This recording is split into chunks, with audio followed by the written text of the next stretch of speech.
doutor Júlio. Já até apertei no cronômetro aqui do relógio para tentar ser bem pontual realmente ao meu tempo, né? Boa noite a todos. Saudações a todos aqueles que estão nos acompanhando por esse webinário, né? Principalmente aqui os agentes da Comissão Pastoral da Terra de Rondônia, que inclusive foi dever de casa, né? Estarmos atentos a esse debate tão importante, proporcionado, né, por esse GT agrário da PFDC, né? Acho que isso é muito importante. Então, assim, vou trazer alguns pontos, acho que mais uma visão daquilo que a Comissão Pastoral da Terra vem sentindo aqui no Estado, haja vista que eu já fui muito contemplada com a fala de Dom Ionilton, né, a quem eu externo minha saudação também, nosso presidente. Uma alegria estar aqui nessa sala, infelizmente, falando de um contexto assim, muito preocupante para nós aqui em Rondônia. Todos somos conhecedores que não é de hoje que a luta pela terra, a tão sonhada reforma agrária, tem deixado de ser uma política pública de acesso e permanência na terra, né? Tem deixado de ser esse projeto para a agricultura familiar, um projeto de produção de alimento para o campo e para a cidade. Enfim, tem se deixado de ser um projeto de governo, se tornado uma pauta judiciária de polícia e midiática, né? Esse poder judiciário, o poder da arma e o poder da opinião pública, despertando, inclusive, a cultura do ódio nas pessoas. É comum vermos e ouvirmos aqui em Rondônia mesmo, de algumas opiniões que se questiona para que terra para sem terra, né? Sem terra tem que matar mesmo. E isso tem acarretado uma violência no campo terrível, né, aqui em Rondônia. E quando eu falo que tem deixado de ser política pública, é justamente por isso. Em Rondônia, por exemplo, nos últimos 6 anos, nós desconhecemos a criação de pelo menos um assentamento de reforma agrária. Não houve nenhum. Ou melhor, houve em 2018, na área da Fazenda Camia, no acampamento Fruto da Terra, a criação do edital, né, de criação de assentamento, que em seguida foi cancelado porque alegaram administrativamente que os procedimentos foram irregulares. Eu lembro que nós levamos esse caso ao doutor Rafael Bevilacqua, os trabalhadores em seguida a esse cancelamento da criação do assentamento foram perseguidos, foram ameaçados, foram expulsos da área onde eles já estavam por parte do fazendeiro. Então, essa foi o único caso que nós conhecemos de uma tentativa de criação de um assentamento nos últimos 6 anos. Então, o que nós temos visto aqui, na verdade, são o despejo dos trabalhadores, das trabalhadoras, que são obrigados a verem seus sonhos serem destruídos, né? Ver suas crianças e idosos sendo retirados às forças e jogados em qualquer lugar, à mercê da própria sorte. Isso nós temos visto e registrado, inclusive, no caderno de violência no campo da Comissão Pastoral da Terra. Rondônia, que tanto se orgulha com seu PIB lá nas alturas, na verdade deveria se envergonhar dessa injustiça ao seu povo, né? Contribuindo ainda mais com a miséria de uma grande maioria, que querem apenas ter acesso aos seus direitos básicos de cidadãos e cidadãs. E essa atitude negacionista dos políticos que gerenciam o Estado tem nos colocado novamente no ranking de violência agrária, né, como já bem relatado aí por Dom Ionilton, né? Os dados de 2021, os dados de 2020 já relatam esse crescimento de violência contra a pessoa, e em 2021 esse cenário ainda mostra uma realidade ainda mais preocupante em se tratando de vítimas fatais, né? Inclusive com o massacre efetuado pela própria polícia. E assim, a região de Jaci-Paraná vem se tornando esse ranking de assassinatos, né? Então, é preciso essa investigação com seriedade e não no modelo de vingador do futuro, como nós temos observado. Então, houve morte de policial naquela região, e em decorrência disso, quem vem pagando o pato são os trabalhadores rurais sem terra, né? Eu quero aqui relembrar, que eu acho que é importante, a memória ela é importante que a gente fale sobre ela, para a gente não retomar os mesmos erros.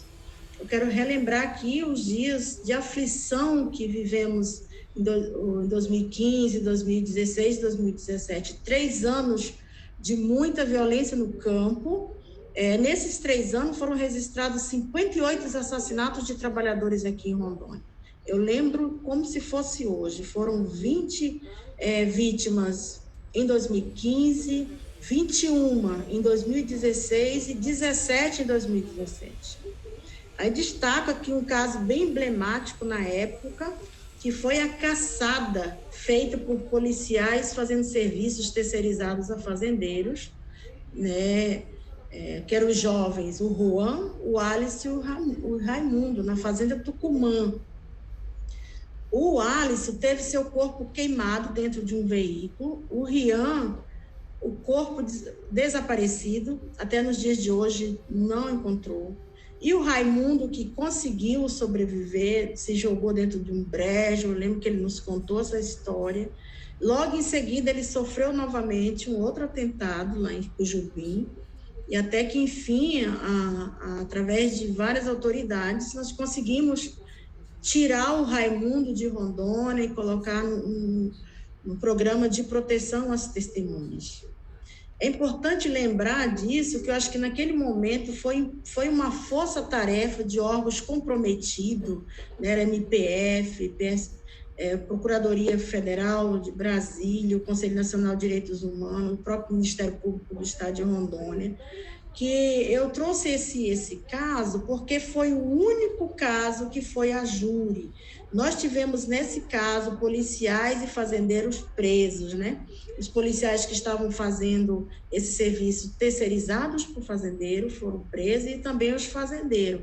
Então, foi um caso que foi levado a júri, e foi muito importante isso, porque a partir desse júri, houve-se uma trégua nos assassinatos aqui em Rondônia. E eu espero, assim, que agora possam também trazer esse olhar de uma investigação séria para esses casos que estão acontecendo de violação. E eu falo isso aqui porque, por exemplo, uma das coisas, da justificativa da presença da intervenção da Força Nacional de Segurança aqui em Rondônia foi justamente essa questão dos conflitos agrários. Mas nós, pelo menos nós da Comissão Pastoral da Terra, quando registramos uma situação de conflito, não é algo que nos traga preocupações, porque o conflito em si, ele vai mostrar que ali tem uma disputa, algo que não tá, os trabalhadores não estão satisfeitos com aquilo, ao menos está tendo uma resistência sobre aquela situação. A preocupação é a violência, porque, como bem relatado pelo Dom Ironilton, quem se arma é aquele que tem poder aquisitivo de compra de arma, e não os trabalhadores, que na sua maioria tem uma espingarda velha para matar uma caça para comer.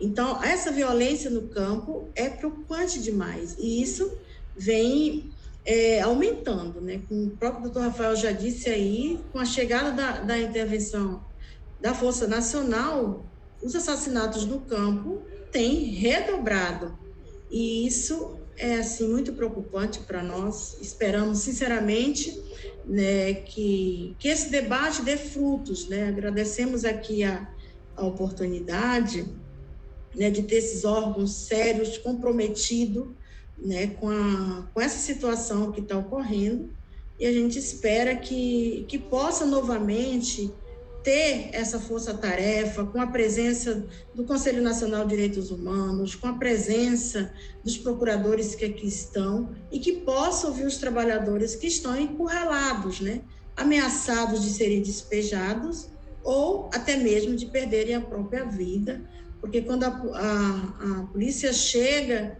não pergunta o que está acontecendo, né? Já chega atirando e isso é muito perigoso, né? Então, já finalizando, eu também quero registrar aqui que, além dessas violências contra a vida dos trabalhadores, quero registrar também a nossa preocupação em relação às violências ambientais que impactam diretamente a vida das comunidades, né? Exemplo da mineração, do desmatamento, das invasões de terras indígenas, de unidades de conservação, invasões das reservas extrativistas, que hoje ocupadas pelos seringueiros, né? As queimadas, os agrotóxicos. Isso é muito grande aqui em Rondônia. Então, deveria ter também uma força-tarefa de fiscalização dessas violações que andam acontecendo aqui no estado de Rondônia. E concluo, portanto, agradecendo mais uma vez a oportunidade, né, expressando o nosso respeito e o nosso apelo no compromisso dos senhores com os trabalhadores na luta pelo acesso à terra e à vida digna. E finalizo com uma frase de uma oração do nosso saudoso Dom Pedro Casadáliga, que ele dizia assim, né? Dai-nos, Senhor, aquela paz inquieta que denuncia a paz dos cemitérios. Dai-nos, Senhor, aquela paz inquieta que denuncia a paz dos cemitérios e a paz dos lucros fartos. Dai-nos, Senhor, aquela paz inquieta que não nos deixa em paz. Muito obrigada.